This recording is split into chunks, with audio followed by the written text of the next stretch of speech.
And hi everybody, I'm Jim Maher. This is Katie Burris. Together we're McGrew Maher, and we market under What's Medicare. So you can see us out there under both names.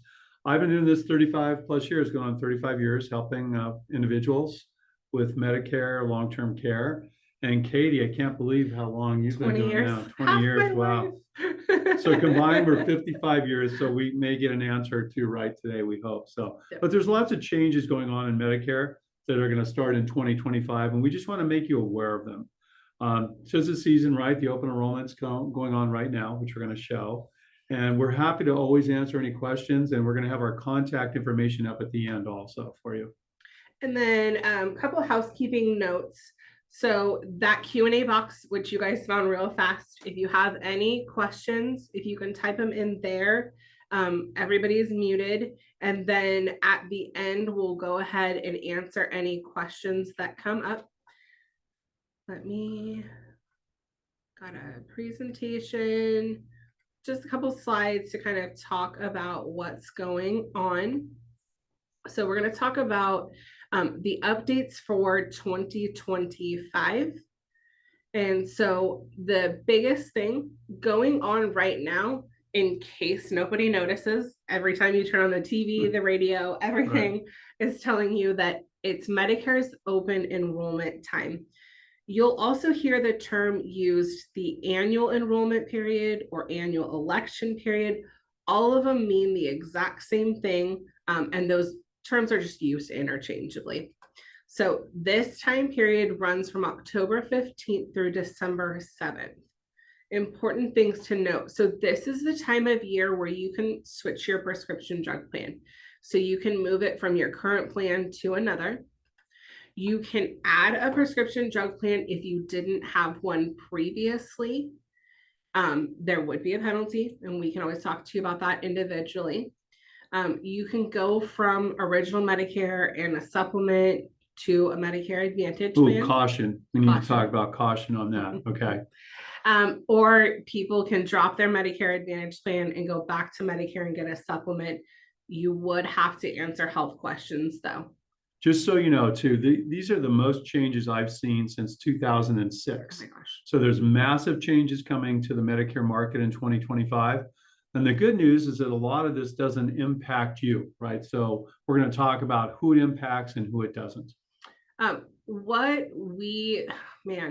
This last few months going through training, we went through all the training with all the insurance companies for the new plans for 2025. Right. And then it wasn't until late September, early October, when they came back and a lot of them said, oh yeah, now we're not using brokers. Now that you went through all that training and you did all that. And we're going to explain the reason why too, yeah. Right? We are. Mm-hmm. So important things to know. One of the things that we're getting asked almost every single day, Medicare open enrollment does not apply to Medicare supplement plans. So Medicare supplement plans stay in place. They are not changed during open enrollment. And the good news is that if you have, like myself, I have a Medicare supplement plan, I don't have to worry about it. It's going to continue on in 2025. So there are no changes there. All plans, all supplemental plans tick up a little bit with age every year. That's just the way the industry runs. The thing that will be different for next year, for those of you that have the supplement plan G, that deductible will change for next year. We just don't know what that is yet. Social Security hasn't announced that. That will normally be announced in late October, early November. Right. And we'll send out an email once we have those numbers. This year it could be after the election because they don't want to see any big numbers come up before the election because it could sway some voters. So if you do not want to change your prescription drug plan, if you want to keep it the same for next year, you want to keep the same company, there's nothing you need to do. Your plan automatically renews for 2025. The insurance company will bill you at whatever that new premium is. And it's really important to note that annual notice of change, that ANOC. So that's what that stands for. Mm-hmm. And you know, it's hard because you get so much mail and everybody goes, I get so much junk mail. Everybody's marketing, every insurance company's telling you they're the best plan out there. But that's super important. And we have a lot of customers and clients call in and say, hey, I think I received it, but I think I threw it away. Mhm. Well, that's about all the changes coming on to your drug plan or your Medicare Advantage plan in 2025. So if you have it there under your stack of mail somewhere, doesn't matter where it is, you want to get it out and take a look at it, because that's going to tell you everything you need to know about your plan in 2025. And guess what? Big changes. There's some plans that are going away. Western Health Advantage, a local HMO who I love, they're awesome. They're great to deal with, and they're terminating their plans 12/31 of end of this year. So great company, great plans, and they just decided that Medicare wasn't going to be a profit center for them. So therefore, they're just shutting down their plans. And we're seeing a lot of that. You're seeing other plans, big companies dropping 5 or 6 of their plans in an area. And these are all predominantly Part D plans and Medicare Advantage plans. Again, supplemental plans, can't emphasize it enough. They don't change. You're going to be okay. Mhm. And then if you do apply for a new prescription drug plan for 2025, behind the scenes, anytime you apply for a new plan, the new insurance company lets CMS, that's the Center for Medicare and Medicaid Services, know, and then they actually cancel your previous plan. So you don't have to worry about canceling the plan, that happens automatically. So big changes that we are seeing with that Inflation Reduction Act.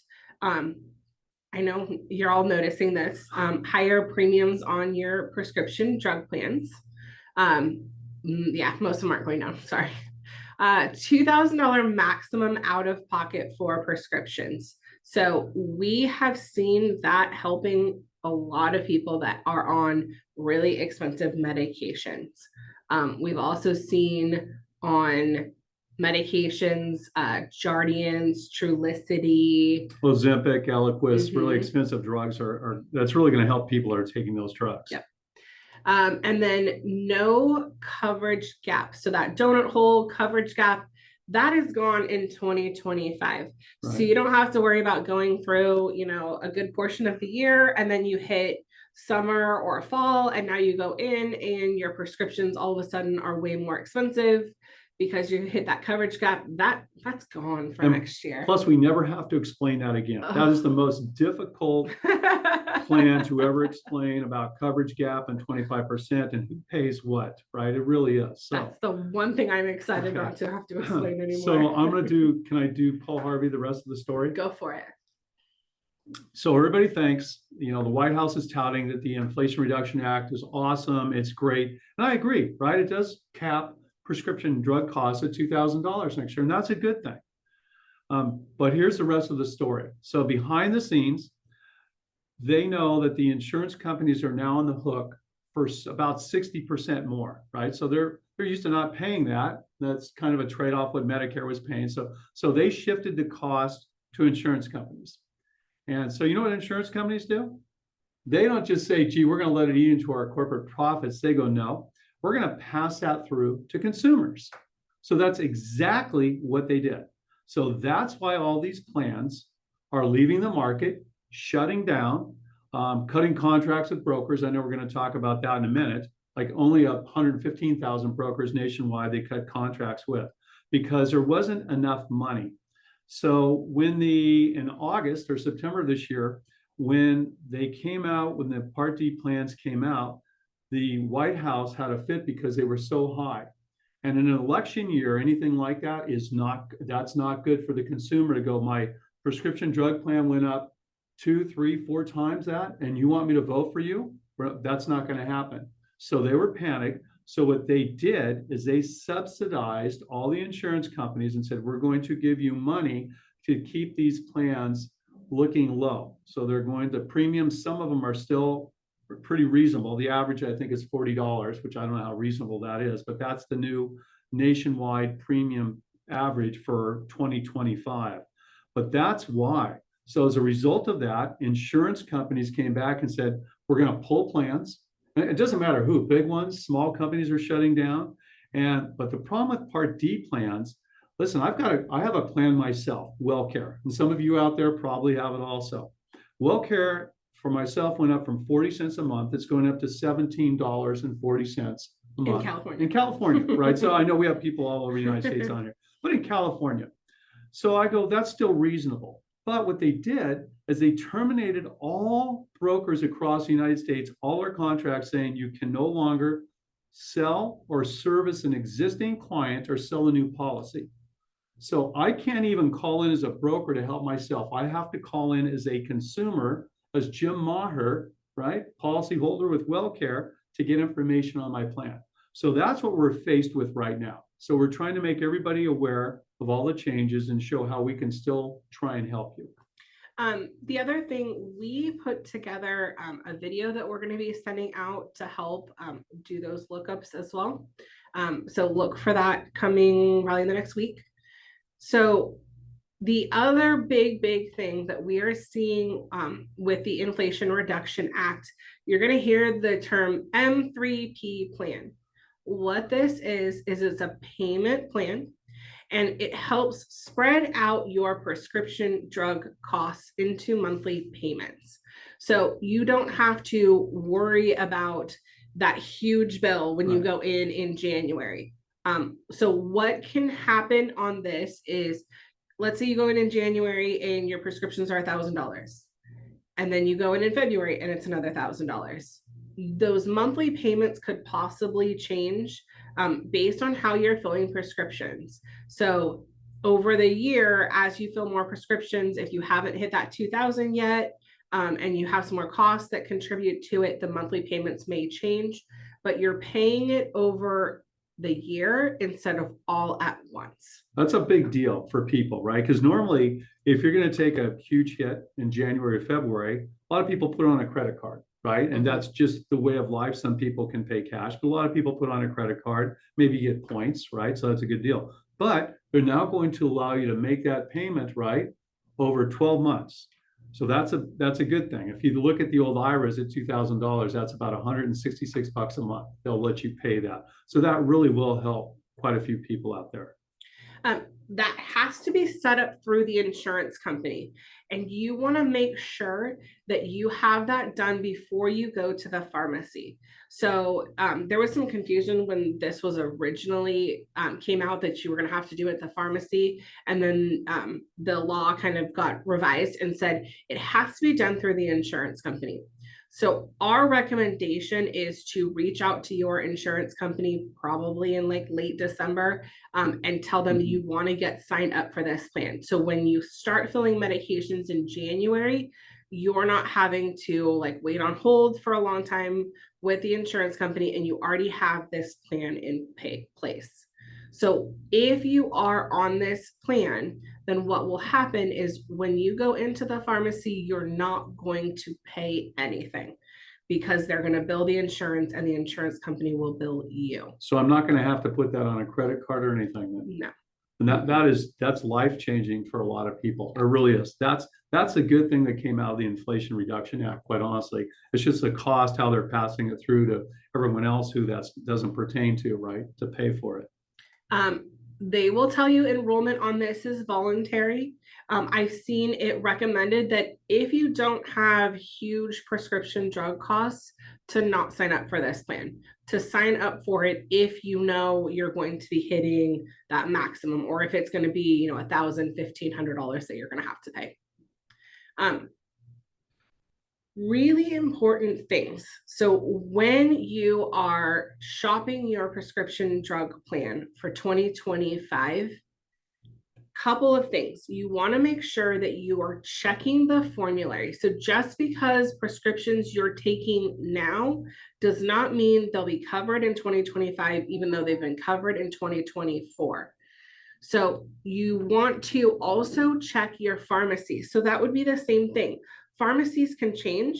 We have seen some turnover as far as pharmacies being out of network when they were in network in 2024. But in your plan documents or in that ANOC will show, they'll give you either the formulary or the link to find the formulary will be in that document. And also they'll usually give you a website where you can go and check pharmacies, because that's a big thing you want to make sure is good. And insurance and companies don't make it easy. Instead of calling it a list of your covered drugs, they say it's a formulary. So when they say formulary, that's simply a list of their covered prescriptions. That's all it is. If you are checking alternate plans, we have had the question asked time and time again. We can assist with United Healthcare or Cigna's Saver plan. Those are the ones that we can help with. To see all your options, that's when you would have to go to Medicare.gov.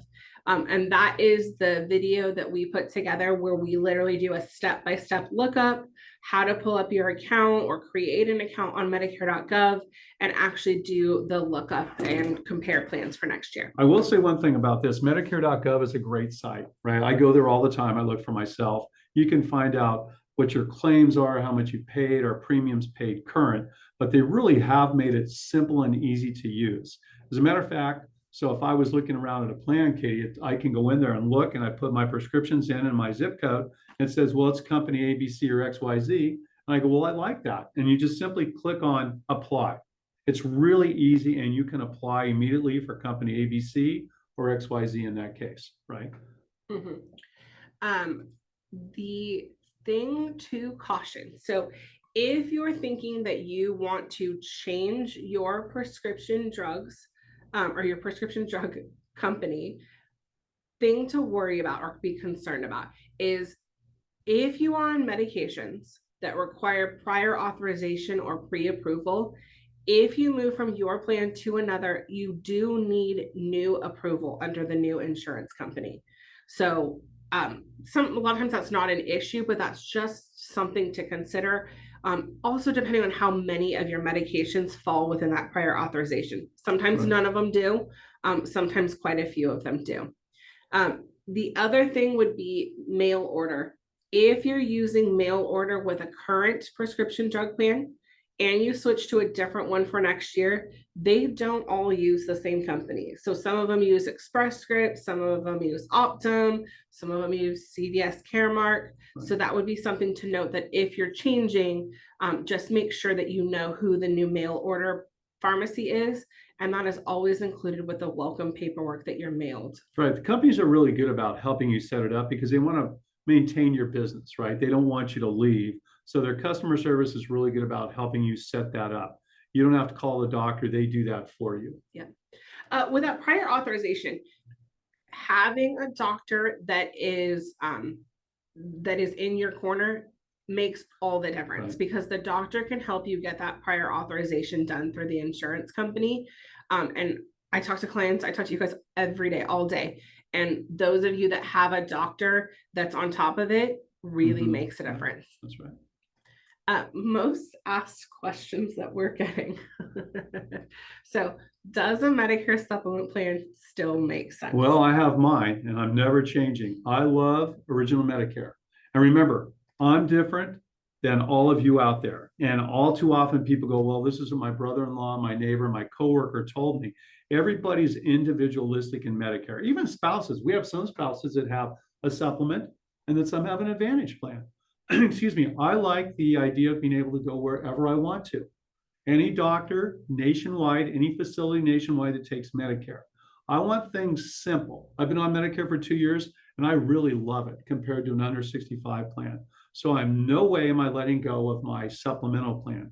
It's guaranteed, right? Renewable. They cannot cancel me for any reason. I don't care if I have a couple $1 million in claims. They cannot cancel my plan for any reason. And the biggest one is my doctor's in charge of my health care. With original Medicare, if my provider says, Jim, you need to have that whatever done, knee replaced, hip replaced, whatever it is, they don't need to check with an insurance company. If it's medically necessary, they know that. If they make that recommendation, I have that service or procedure performed, my supplement will automatically cover it, right? It makes it, I like easy. I really do. I like easy. And then that low out of pocket. So some of you guys have Plan F still, which is awesome. So you have no deductible, no copays. And then some of you are on Plan G. We know for 2024 has a $240 deductible. For 25, they're guessing like 252, 255, somewhere in there. But still, to know that's my out-of-pocket expenses for next year, I'm really happy with that. So, which leads us to our next question. That is another one we get a lot, is the difference between Medicare Supplement Plan F and Supplement Plan G. And I really love F. F is, I think if I could get Plan F, I would get Plan F. But I have Plan G, it's next best. Plan F, you can only purchase if you were born in 1954 or earlier. If you're born in 1955 or later, you cannot get Plan F. So it's still out there. We have a lot of people working and they want to retire, and some people go, I don't want any hassles, I don't want any deductibles. Plan F works great. But the only difference between Plan F and Plan G is the Part B side, the doctor side of Medicare. So I have a deductible with my Plan G this year, $240. If you have Plan F, you have no deductible. In 2025, the deductible is that's going to say $255 for Plan G. Plan F, there will be no deductible. So why, if I have the option of downgrading from F to G, I go, well, I have to pay $255. So what if I could save $40 a month on my premium? I'm just throwing a number out. It could be 50. Let's say $40 because that's easy math for me. So I save $480. Go, well, that's pretty good. Out of my savings of $480, I have to pay that $255 next year. So I'm ahead. So it's a plus. So that is the only difference between F and G. The problem is it's not the same for everybody. If you live in Southern California or you live up here, it's zip code rated or county rated, depending on the insurance company. So I had one client the other day say, I want to look at that. And the savings was like $30 a month. So literally 360, and they go, next year, save 255. And you know what? They go, it's not worth the hassle. Plus, once I go to G, if you ever want to change, which you can in California, you can explain the birthday rule here, but you can't go back to F because that's considered an upgrade, right? You want to explain the birthday rule? Tell them what that is. Kind of. So some states have a birthday rule. California has it, where you can switch your supplement from supplement plan G to another insurance company within 30 days of your birthday. Not every state has that though. There's only like 10 states that allow that. So, but California is one, so that does allow you to do that. So again, the Part D prescription drug plans that we can help with is the Cigna Saver RX and the United Healthcare Preferred. So an important note, if there are any of you on the webinar today that have United Healthcare, but you have the Saver plan, please call us, please reach out or email us, because that Saver plan is actually going to be more expensive than the preferred plan next year. And the preferred plan has no deductible and a bigger formulary. I don't know why they did that. I don't know, but I'm telling you, I've looked at that, the preferred plan, it's awesome. So, and we have a lot, there's a lot of people out there now, right, taking Ozempic, Wegovy, Mounjaro, Eliquis, all those, those drugs retail anywhere from $800 to $1,000 a month. With that preferred plan, you can pay a $47 copay, no deductible. And that's a big deal to people. It's easy to say, well, you pay $350 or $400 until you go to the pharmacy and you have to write a check or something like that and pay for it. So I really like that plan. If you have expensive medications, that's a great plan. The Cigna Saver is more affordable, right? It's probably Cigna Saver in California is $20.60. And then the United Healthcare, that preferred plan, is $115.40. Right. Those are different in other states. Right. But the Cigna Saver is a good lower cost option, not lower than the WellCare plan. So if you want to keep on that. But that United Healthcare Preferred works really good for those. Remember the hassle factor. Some people, hey, for $3 more, I could go to Cigna, but WellCare is working for me right now. So I'm not going to change. I'm going to write it out because we know things are going to change big time in 2026. And remember, Part D and Medicare Advantage, they're year-to-year contracts. So they will change in 2026, and we're hoping for the better, quite honestly. Yeah. I always like to be positive. Right. So what about a Medicare Advantage plan? This one's been coming up more frequently.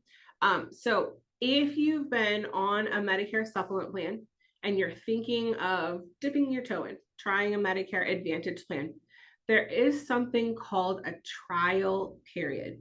So what this trial period does is it lets you try out a Medicare Advantage plan.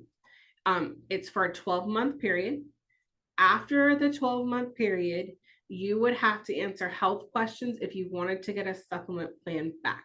But within those 12 months, if you go out 8 months and go, yeah, this really just didn't work for me, then Right. you can go ahead and go back to a supplement and a prescription drug plan at that time. So I would be a good example for that. Mhm. So I've had a Medicare supplement plan since I turned 65. So if I wanted to try one of the United Healthcare Medicare Advantage plan or whoever it is, or an alignment plan, I can do that. And if for any reason at all, say in 6 months from now, I don't like it, I go, you know what? I want to go down to Stanford or UCSF or Scripps in San Diego, wherever I want to go, Mayo Clinic, I can change back to original Medicare and get my supplement. It's guaranteed. They have to take me back. No waiting periods, no pre-existing conditions. This only applies the first time you go on a Medicare Advantage plan. So if you were on a Medicare Advantage plan previously and then went to a supplement and now want to go back to a Medicare Advantage plan, this trial period doesn't work. And the time period to make that change to a Medicare Advantage plan is that same open enrollment period from October 15th through December 7th. If it's something that you're thinking about, you can call our office, we can talk about it, look at options for you. The other thing that we're seeing more frequently this year than we have in previous years is if your company is exiting the market. So this opens up a special enrollment period, which means, so some of you are on a prescription drug plan that is gone, Mutual of Omaha, they've left the market this year. You now have from today through December 31st to switch that to another prescription drug plan. I would say to do it sooner than December 31st, not wait until the last minute, but you definitely have that option to look at other plans for next year. And the same holds true in this area. We've got a lot of Western Health Advantage clients out there, and that pertains to them also, that special enrollment period. So you can stretch it out, but most people get anxious and they want to look at options. And there's some great options out there. If you have Hill Physicians, for example, there's a zero premium plan. It's almost exactly like Western Health Advantage. And that's through United Healthcare. I like that plan a lot. Kind of mirrors what Western Health Advantage did with Hill Physicians. And Hill Physicians is a huge medical group out here. So you do have lots of options. You can also, if you wanted, you can go back to original Medicare and get a supplement. None of these guys are Advantage. Pardon? None of these are Advantage on here. Oh, I'm so sorry. I thought that's my fault. We're sorry. We get so confused with all the people we talk to every day. But our contact information, I'll leave this up for a couple of minutes as we're kind of talking through things here. You can always call or email either Jim or myself, either one of us. We work together on cases. We co-own the company together. And then I tend to probably do more of the prescription drug stuff. So you're going to see more emails come from me with those lookup results or questions that you have a lot of times come from me. But Jim's happy to answer as well. So either one of us. And we're trying to get back to you. We've changed even our voicemails to tell everybody we're going to try and get back to you as quickly as possible. If I go back and look at I've been away from my desk for a half hour now, I've probably got 10 to 12 new voicemails and probably 30 to 40 emails. So we're trying to get back to you as quickly as possible. So just bear with us, but we're really good. We try and do everything within 24 hours. Yeah. So couple of questions that I'm seeing so far. Will the recording be available after the webinar? We're trying to record this, so we'll see how that works. Bear with me. If it is, I can make it available. I got a question. My prescription is not covered by any plan next year. It was covered by my current plan. Next year, I have to pay cash for the prescription. How do I decide what plan to use for any other prescriptions? So we can always talk through that as something where you can always reach out to us. What we've seen too is occasionally with some of these prescriptions where they're not going to be available next year, always a good idea to talk to your doctor and see if there's an alternative that they would recommend that would work, because insurance companies have to cover at least one prescription drug in every therapeutic category. So if you have it where it's not being covered, there may be another medication that would work. And then like if you're doing that lookup on Medicare.gov, because that might be the question, and you're seeing it's not covered, you can actually just remove it from the lookup and then use the rest of the medications if it's definitely not going to be covered. Right. And then this is $2,000 cap only for drugs or also for premiums. That's just for the cap for the prescription drug plans. Yeah. that premium will not count towards that $2,000. Right. Okay, this is a great question. If you apply for a new prescription drug plan and your prior authorization isn't approved, can you revert to your existing carrier? The answer is no. So once you apply for a new plan during the Medicare's open enrollment now, January 1st, that is your new plan, and that would be your plan for all of 2025. So they don't make exceptions if you go, listen, this isn't covered by the new company, but it was covered by my old company. No, so that's really something to look at. I've had some people that have said, like, listen, we're definitely not making a change because of that for next year. And somebody wants to know, do they charge interest on the M3P plans? And we don't believe so. I think the insurance companies are just going to bill you every month. So if you don't want to put it on a credit card, right, that's a much easier way to do it. Yep. Cigna. So the Cigna is the Cigna Saver plan. That plan in California is going to be $20.60 next year. It has a deductible of $590. But that doesn't apply to tier 1 and tier 2 medications. So there are some copays on that. So if you're wanting to see, look up information on the 2 plans we offer, or we would send you the results for the lowest cost of those 2 that we offer, you can always email us and we can send you the prescription drug lookup form. Right. And if there's some questions, we have a lot of group plans out there. We do too. And those are different. They're Group Part D plans. They're going to follow kind of the same guidelines. So you're going to be okay there. Mm-hmm. So a lot of times you have lower copays for more expensive drugs. That's the plus on a Group Part D plan. So you're going to be fine on that. And then I have a question here. I have A and B plus AARP United Healthcare Supplement Plan G. No changes. That's going to be the same for next year. Yep. Right. And then on next one, WellCare does have the M3P plan. Mm-hmm. Right. And then the United Healthcare Preferred Plan is a prescription drug plan. Well, it's a Saver. Do they want the Saver plan? Yes, the United Healthcare Saver is a prescription drug plan. That's just not really going to be used for next year because it's more expensive and not as good as the preferred plan. Right. And then somebody asked about what monthly fees can I put on a credit card? And again, if you're using that program, right, that you sign up for, you're not going to use a credit card. The insurance company is going to bill you every month for that. That in that example, that $166, whatever the amount is. So I would much rather do that than put it on my credit card at those high interest rates. Yep. Yep. All right. I think that's the majority of them. And like I said, we're going to have our contact information up here. I'll put that back up. And then keep that up for another minute or 2. Right. Most of you know how to get a hold of us. Email is great right now. We're trying to get as many emails out as possible. Again, phone calls, we're doing as quick as we can. There's 4 of us in the office here, and the phone doesn't stop ringing, which is fine. We love talking about Medicare. We love helping people, and we're going to get to you as quickly as we possibly can. Yeah. So we really appreciate all the patience. I know we don't love that it takes us longer this time of year to give back to people. So everyone has been really cool with that. Let me get our contact and most of you have it, right? But again, it's going to show you up here. So it's pretty simple emails for us, really. Okay. There we go. And it's Jim@whatsmedicare.com, and it's Katie@whatsmedicare.com, right? Real simple, real easy. We have the McGrew Maher ones up too. That's fine too. We have different emails. Oh my goodness. Yeah. Jim@McGrewMaher.com is absolutely fine. Katie@McGrewMaher.com is absolutely fine. Some of you have our email, Jim@whatsmedicare.com or Katie@whatsmedicare.com. They all come into the same inbox. And again, we try and return those in order or as quickly as we can. Yeah. Thank you. Thanks for tuning in, everybody. Have a good afternoon. Bye, guys.